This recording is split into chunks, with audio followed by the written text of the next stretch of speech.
We continue now at the top of Daf Kesuvos Daf 15b Mesechet Kesubos. This is Kesubos Daf 15b. It quotes a Mishnah, Matzah batinok mushlach. Let's say you find a child that's abandoned. Imrov ovdei kochavim ovid kochavim. If the majority of the people in the area are idol worshippers, so you assume that this child, this baby, is not Jewish. Imrov Yisrael, and if the majority are Jewish, you assume that the child is going to be Jewish. Mechza Yisrael. If it's 50-50, then also you assume that it's a Yisrael, you assume that it's Jewish. Rashi over here says, Matzah batinok mushlach Mishnah hi b'seder taharas a Mishnah gavi irshi Yisraelim v'ovdei kochavim darim. But you have a city where there's Jews and there's also non-Jews. And then the Mishnah said, Mechza Yisrael lekami mefarish. The Gemara will explain later. Ma'ika bein rov Yisrael mechza the palaglu betray. If you're assuming by rov Yisrael that it's Jewish and you're assuming by mechza that it's Jewish, so what's the difference between those two? And the Gemara continues, V'amar Rav. Now on this Mishnah, Rav said, Lo shanu ela lahachayo. So this halacha is only true when we say majority Yisrael, we consider it a Yisrael. That's only lahachayo. So that's in terms of the obligation to sustain, to provide food for this child. Avalu yuchsin lo, but we don't say it's considered a Jew in terms of yichus. Shmuel Amar, and Shmuel says, Lefakeach olav esagal. Let's say you want to violate Shabbos in order to save the child. That's what we consider this child a Yisrael in terms of halacha. And Rashi over here says, Lo shanu dimrov Yisrael. We only say that if it's majority Jewish, the child is considered Jewish. Ela lachayoso, that's to sustain the child. Bezim mitzuvin leparnaso mishum v'chayach chichimach. It says you have to sustain your brother, so you should support this child. Avalu yuchsin lo, but we won't say this as far as yuchsin. The imbasi, let's say for example, it's a daughter, asur l'kohen. If it's a girl, so then it should be asur to a kohen. Ve'afilu leko lemechash mishum asufi. Kagon hanach damrin basar yuchsin mishilte hadmiya tali piska tali kamiya. Even if you have a situation where there's no real suspicion of the fact that this is an asufi, still we're afraid that maybe it's the daughter of a non-Jew. Now, according to the one who says that a convert is possible for kuna, so then even in this case over here, if you're holding a gioris as psula, you won't be able to convert her, because again, in this case, she's going to be asr to a kohen, because even as a convert, she's asr. And in terms of yuchsin, you're going to need a double majority. That's exactly what Rav seems to be saying over here. This one majority that you have, Rov Yisrael, is not going to be enough. And Shmuel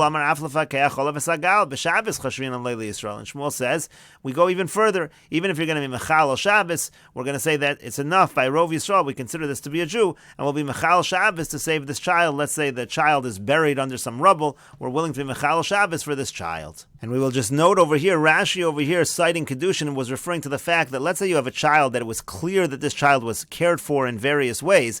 So the Gemara in Kedushin says that child does not have the status of an asufi. An asufi is a situation, again, where you just find a child that's abandoned and you have to be strict in terms of his yuchsin. But again, if you find that the child was cared for, it doesn't have that halacha. But Rashi is saying, nevertheless, over here, where you have a situation where it might be a non-Jew, so you do have a concern, because regardless of the fact of whether the child looks like it's cared for or not, you have a chshash, you have a suspicion, maybe this is a bas ovid kochavim, and again, if you hold a giores, is psula lekahuna, there's not really going to be a solution over here of conversion. And in any case, the purpose of bringing this Mishnah in Machshirin was in order to ask a question on Rav, because Rav Yirmiyah was bringing this Mishnah to say that here from this Mishnah, Rav is saying on this Mishnah, liyuchsin lo, that you need a double majority. But yet Rav said on the previous Amud that we paskin like the Mishnah, and in the Mishnah we were relying on a single majority. And the Gemara answers very simply, ishta mitzeh hadam Rav Yudam Rav. When Rav Yirmiyah asked this question, he forgot about what Rav said. This was what Rav said on the previous Amud, and we mentioned this on the previous Amud, but Krono Shel Tzipori Havemaisa, that actually the Mishnah also was a double majority, because it was taking place during the time of the marketplace of Tzipori, and all the incoming caravans, they were also majority situation that would not disqualify her from kahuna, and therefore was a double majority, and so therefore Rav is consistent. Rav says in order to be lenient, you need a double majority. And the Gemara continues, Rav Chanan bar Rava, but what about according to Rav Chanan bar Rava? He says we don't paskin like the Mishnah. The Amar Horas Shah, he says that the Mishnah was just a teaching just for that time, and now we're saying that the Mishnah was double majority, and you don't really need a double majority apparently. So Kasha, so now it's difficult, because Rav Chanan bar Rava seems to be saying you can rely on a single majority, and again, Rav over here is saying you need a double majority, because again, he's saying Avol liyuchsin lo. So it's the reverse Kasha now on Rav Chanan bar Rava, and the Gemara answers very simply, Haman de masniha lo masniha. No, because Rav Chanan bar Rava, if he's saying it's a horas shah, so he actually does not learn that the Mishnah is a double majority. He understands the Mishnah not like what we explained in the previous Amud. Rather, the Mishnah should be taken at face value that it's a single single majority, and that's exactly what he's saying. It was a horas shah to rely on a single majority in our Mishnah, but really the halach is you need a double majority. And the Gemara continues, Gufa, let's return to this Mishnah above. Matzah batinok mushlach, again, you find an abandoned child. Imrov ovdei kochavim, oved kochavim, imrov Yisrael, mechsal, Yisrael. If the majority from the area are non-Jews, we assume it's a non-Jew. The majority are Jews, we assume it's a Jew. And if it's 50-50, we assume it's a Jew. Amar Rav, and Rav said, like we said before, Lo shanu ala chayoso. When we say we assume it's a Jew, that's in order to sustain the child. Avol yuchsin lo, but you don't rely on that in terms of yichus. Ushmuel Amar, and Shmuel says, Lefakech olav esagal. We even rely on the fact that it's a Jew, that we would violate Shabbos to save this child. Let's say he's buried under some rubble.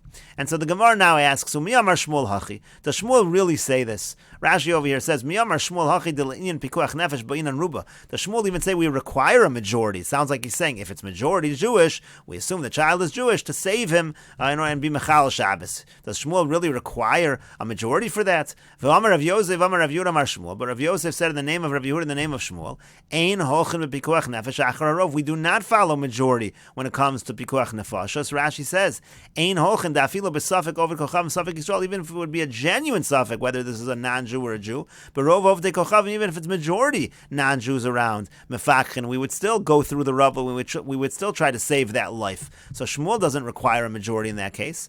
And so the Gemara says, you're right. Elaki itmar de Shmuel areisha itmar. Shmuel was actually going on the first part of the Mishnah when he said this idea about saving the life. He meant as follows. Imrov ovdei kochavim oved kochavim. If the majority of the people in the area are not Jewish, we assume this child is not Jewish. Amar Shmuel, but Shmuel says, ulefakech olav esagal. But if we're going to try to save this child from the rubble on Shabbos, ain't okay, and that would not be the halacha. Rather, what we would say is, we would say that you would try to save the child when it comes to pikuach nefashos. And the Gemara continues, Imrov ovdei kochavim oved kochavim. Again, the Mishnah said if it's the majority of the area are not Jewish, you assume the child is not Jewish. Lamai hilchasa, for what practical halacha is that relevant? Amar Papa says, Lahachilo nevelos. It means to say that you can feed this child even directly non-kosher. You can assume that the child is not Jewish. And Imrov Yisrael, lamai hilchasa. Now, if the majority are Jewish, we said the child is Jewish. For what practical halacha is that relevant? Amar Papa says, Lahachzer lo aveda, that now you can return to him a lost object, you can assume the child is Jewish. And finally, the Gemara says, Mechsal Yisrael. We said if it's 50-50, we assume the child is Jewish. Lamai hilchasa, for what halacha is that relevant? Amr Reish Lakish says, Lin is Zok, and it's talking about for damages. And the Gemara clarifies, Hey Chidami, what exactly is the case? If the case is where our ox, meaning a Jewish ox, an ox that belonged to a Jew, gored his ox, so lay malay, we should just say to him, I see raya d'Yisraelat, bring a proof that you're really Jewish, v'shakal, and then you could take the money, then we'll pay you. So 50-50 shouldn't be enough in that case. And so the Gemara says, Lo no tzricha, we need it as follows. Denake Torah didei la Torah didon. His ox scored our ox. So palaga mishalim. So 50%, half he has to pay, because if he's Jewish, so he's going to have to pay 50 when a tam gores. Let's say a Jew owns a shore, and a tam gores, you have to pay 50%. Question is, what about the other 50%? Because if he's not Jewish, he'd have to pay the full amount. So v'idach palga, so when it comes to the other half, so amar luhu, so he says to them, I see raya de lav Yisrael ana. Prove that I am not a Jew, and then I'll give you the other half. In other words, he's allowed to say it's 50-50. I might be Jewish, so therefore, look, if I'm Jewish, I'll pay you the half that I owe you for a tam goring, but the other half, prove that I'm not Jewish, and then I will give it to you. Hadron alach basul, and this is the conclusion of the first parak of Mesechet Kesubos. And if you're enjoying these videos and this channel, please like, share, and subscribe. And please take a look at the description box below to see how you can support this channel. And we will now begin the second parak of Mesechet Kesubos. And the Mishnah says, Ho'isha shenisar malo shenisgarsha. Let's say you have a woman who's widowed or divorced. He omeres besula nesesani. She says, when I was married, I was a besula, I was a virgin, so I'm entitled to 200 for my ksuba. V'hu omer, but he says, lo, ki al almana nesatich. He says, no, when I married you, you were actually an almana. You're only entitled to 100 in a case where she's a widow. So then it would be his yarshim that are claiming that, again, that she was an almana, and she's only entitled to 100. So im yesh eidim sheyotzes behinuma. Let's say there are witnesses that saw at the wedding that she went wearing a hinuma, Parua, Verosha Parua, or let's say her hair was uncovered. These are all signs that she was a Basula. So Ksubasa Masayim, then her Ksuba is going to be 200. Rabbi Yochanan ben Broka, Rabbi Yochanan ben Broka says, Af Chila Kloyos Raya, even if there are Edom that they distributed roasted grains, that would also be a proof that she was a Basula. Umoder Rabbi Yoshua, and the Mishnah says Rabbi Yoshua admits, Ba'omer L'chaveiro Sada Zu Shalavicha. Let's say somebody says to his friend, this field, it once belonged to your father. Haisa, it once belonged to your father. Well, L'kachti Amenu, when I bought it from him, Shehu Naman. So if a person makes such a statement, he is believed. Rashi over here says, Behinuma Begemar Mefarish. The Gemara will explain what a hinuma is. Verosha Parua means Sara al Ksefeh. You see her hair on her shoulders, again, uncovered hair. Kacha Yonoagin Lahotzias Abzulos Mibeis Avin Leveis HaChasana. That's how they used to take basulos from their father's house to the chasana. So that's a proof she's a basula. Afchila kloyos, even the distribution of roasted grains. Regilam hayu lechale kloyos letinokos. Benisua basulos. When basulos would get married, they would give out these roasted grains to the children. And Umoda Rabbi Yoshua, then the Mishnah said Rabbi Yoshua admits, Mefarish Begemara Hechakai. The Gemara will explain what was Rabbi Yoshua was never mentioned over here. What's this following up on? Umay Moda, what exactly is his admission over here? And we'll continue with this discussion in the next video on Daf Tes Zayin Amud Aleph.